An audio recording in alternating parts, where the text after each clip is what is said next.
What tools can I use for people to fill out their own customer journey map or service blueprint, because I'm a service designer? Here are a few ideas. Smaply, Miro, Excel, good old sticky notes. Smaply is a tool that is specialized in the creation of customer journey maps. So you can create a new customer journey map and add a few collaborators in it. Then a few different people can work on the same customer journey map together. There are a few other tools that are specialized on the creation of customer journey maps, like Castellans, UXpressia, or They Do.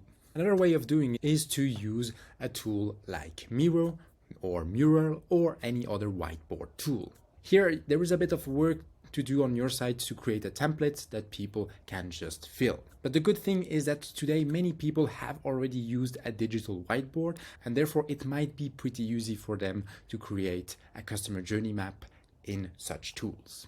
Most of these whiteboard tools also provide templates that you can use to get started in a quicker way. If people aren't used so much to digital whiteboards or these kind of new collaboration tools, you still can go back to a good old Excel file. The advantage of a good Excel file is that people don't have to use another tool or have a new license.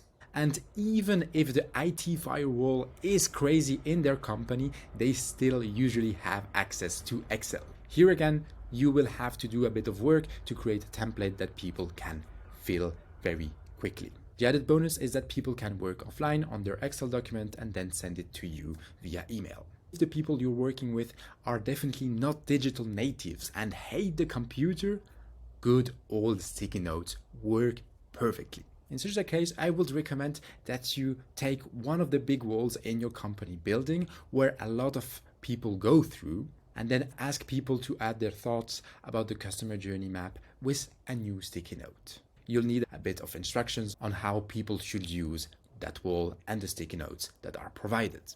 And add a few examples of what you expect so that people already see what they should do. Obviously, don't forget to put a few pens with it so that people can write